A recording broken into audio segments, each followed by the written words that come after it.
Nuestro siguiente invitado, Alessandro Valega, yo le llamo Marco Polo, ya veréis por qué. Es una persona que está en todas partes de Europa, es nuestro Business Developer Director, habla con multitud de clientes, participa en muchísimos foros, habla no sé cuántas lenguas, así que, bueno, no me enrollo, os va a comentar un tema muy, muy interesante y es algo que nos preocupa y es muchas veces, como comentaba Román, no podemos hacer la estrategia de avestruz, pero nos encontramos que falta recursos en la organización. Necesitamos justificar a nuestros mayores esa necesidad de inversión. Bueno, Alessandro nos puede dar algunas ideas. Gracias, Alessandro.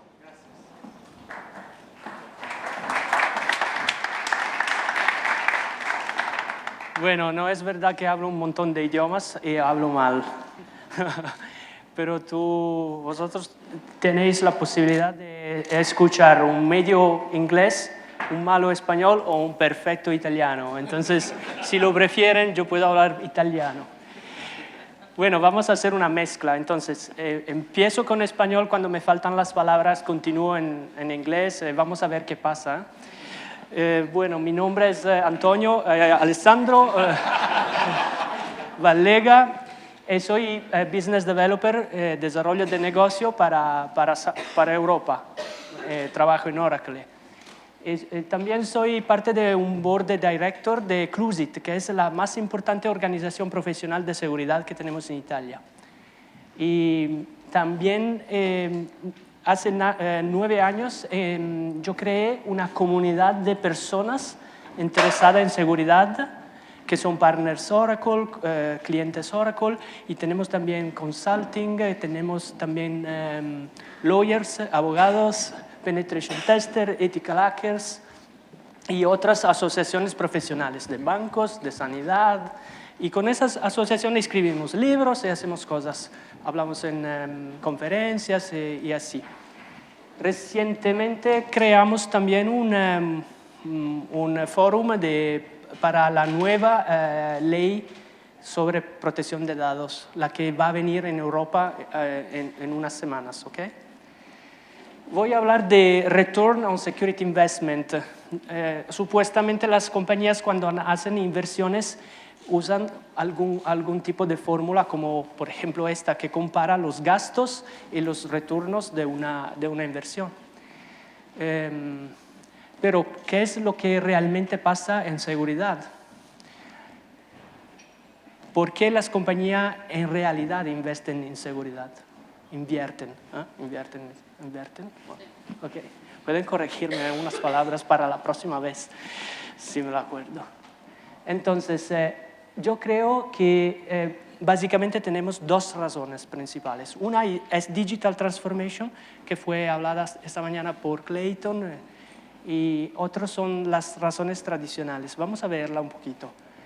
Digital Transformation es cuando la compañía tiene que cambiar, poner nuevos sistemas, como por ejemplo Home Banking, o hacer completamente nuevo servicio a sus propios clientes, como por ejemplo Uber, que vosotros los conocéis en España también.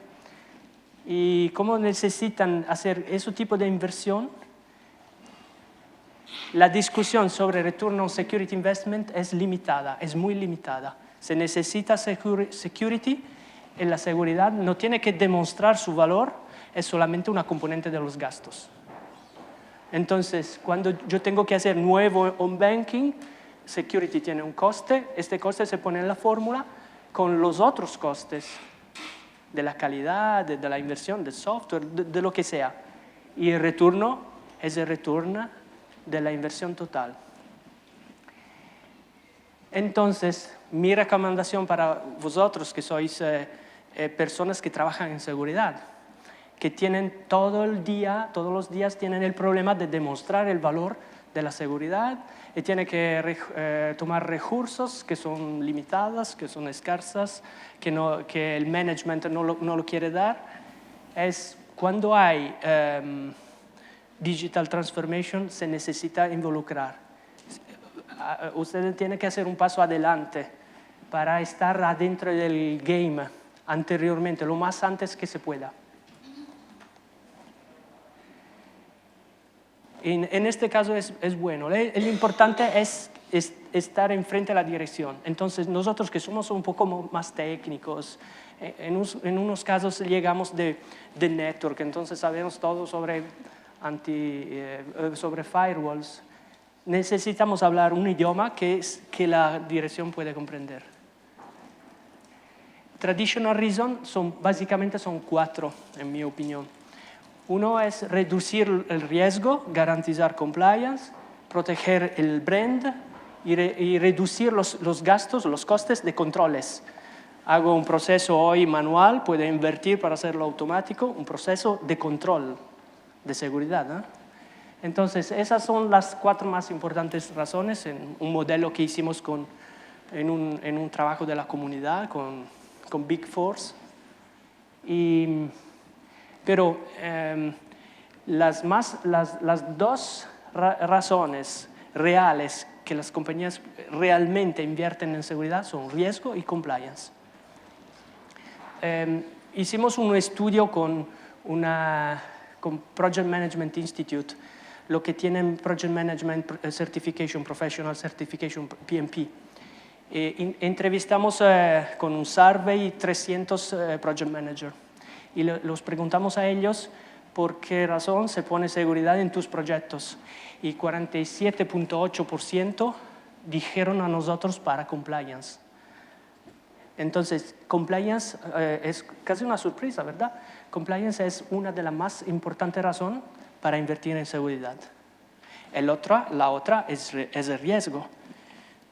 Brand protection es casi nada ahora, pero en el largo plazo va a ser más, porque como tenemos la ley europea que va a venir, en esa ley europea tendremos la necesidad de denunciar data breaches. Cuando perdimos los datos tenemos que decírselo a los clientes, ciudadanos, pacientes en los hospitales, etc. Entonces, eso va a ser más público. El daño que nosotros nos vamos a dar cuando perdimos los datos de ellos va a ser público. Y como todas las compañías para sobrevivir tienen que hacer digital transformation, la confianza para hacer customer engagement, upsell, cross-sell, se basa mucho sobre el brand fidelization. Entonces, en el futuro, brand será una razón más para invertir. Hasta ahora es riesgo y compliance. Y cuando se hace la computación de cost-benefit, return on security investment, en riesgo, en compliance y brand protection, es difícil. Porque, bueno, yo me lo escribí en español, más o menos, porque normalmente se compara el coste de cybercrime con y sin las medidas de seguridad analizadas. Román esa mañana mencionó muy rápido probabilidad multiply por coste del daño. Entonces, las metodologías para hacer estos cálculos son complejas, es difícil y tienen un montón de problemas, como por ejemplo un evento de seguridad muy grande que impacta muchísimo a la compañía hasta el punto de quebrarla. Entonces, si tengo este riesgo, no vale la pena multiplicarlo para la probabilidad. Tengo que poner una medida para prevenirlo, porque no es un pequeño daño multiplicado por una probabilidad. Es un daño tan grande con una probabilidad muy pequeña, pero si pasa, nosotros no trabajamos más. Pasó, unas compañías le pasó. No están más en el mercado. En este caso, Security Officer tiene que estar capaz de hablar otra vez a top management. Es muy importante estar capaz de hablar, no de números, pero del impacto de incidentes de seguridad. Y hace unos pocos años el top management no nos escuchaba para nada. Ahora están empezando. Security is part of the topic of the board of directors. Bueno, en nuestra experiencia, algo que funcionó es hablar con newspaper. cuando tiene una reunión con top management, traer la última incidente de cybersecurity y poner un poco poner distinciones entre confidencialidad, integrity y sabotage. Todas las industrias tienen diferentes perspectivas sobre esos tres tipos de incidentes, porque unas industrias están muy relacionadas con confidencialidad y otras con integridad. Por ejemplo, los bancos, integrity, to prevent the frauds. Otras industrias, como por ejemplo industrial manufacturing, están más sensibles con availability.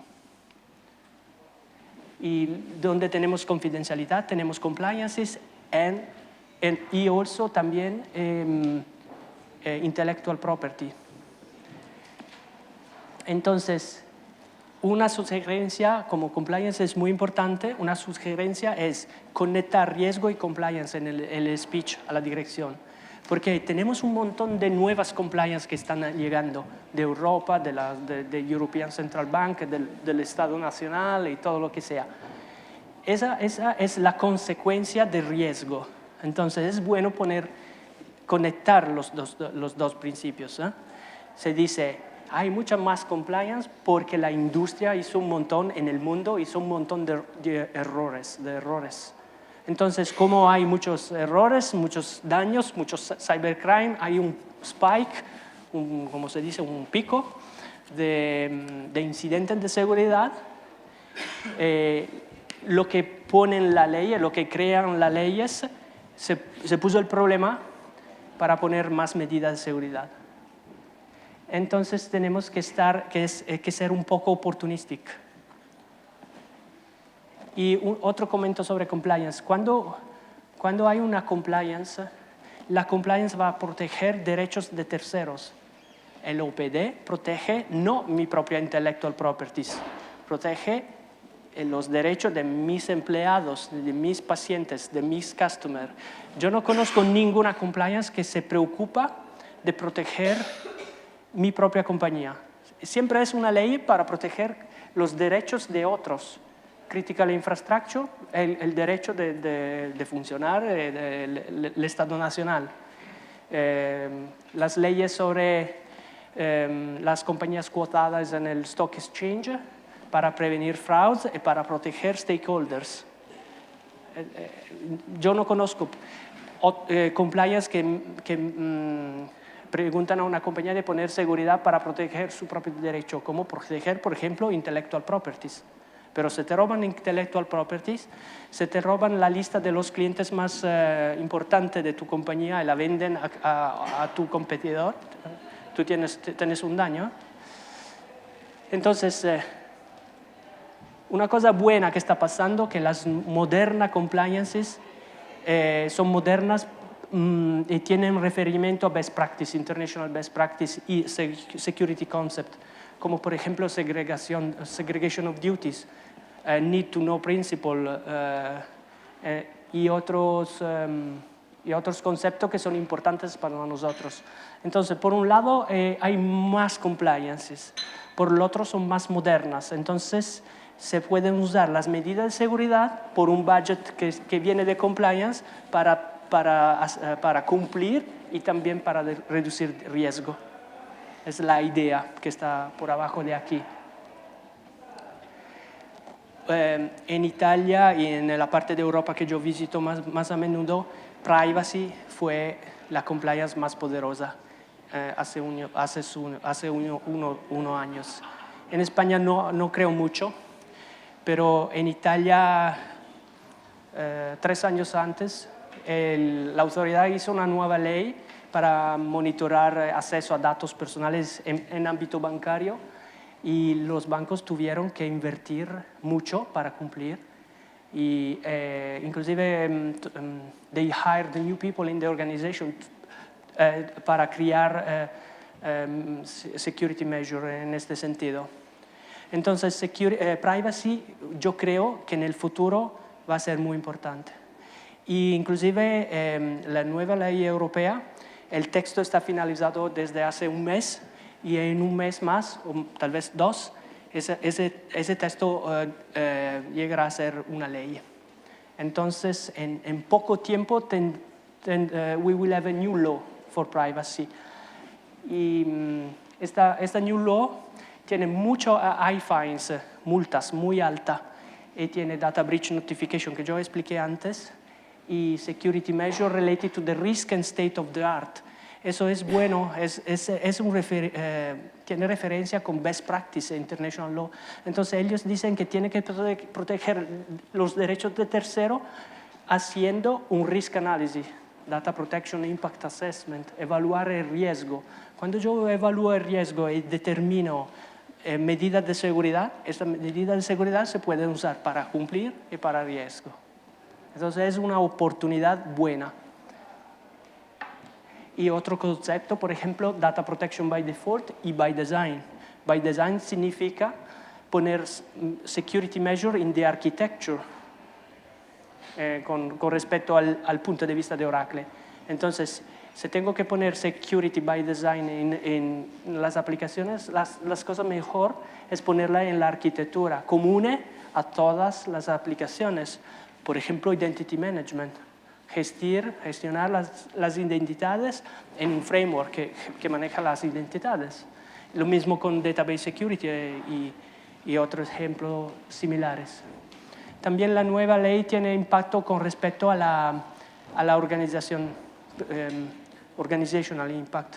Por ejemplo, en unos casos se tiene que poner una nueva figura profesional que es Data Protection Officer, que tiene una responsabilidad en la compañía y tiene que hacer controles y otras cosas.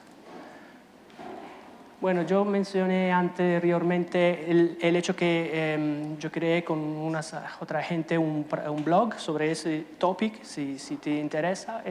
Tenemos europrivacy.info, eso es un blog. Como tenemos la ambición de estar europeos, lo escribimos en inglés y en italiano. Si alguien quiere traducirlo en español, con gusto. Y organizamos una conferencia. Los tópicos que están a la derecha son los tópicos que vamos a investigar más en esa conferencia con expertos de diferentes tipos. Son buenos para vosotros también para leer la ley, la nueva ley, leerla con respecto a las cosas que más tienen importancia para seguridad.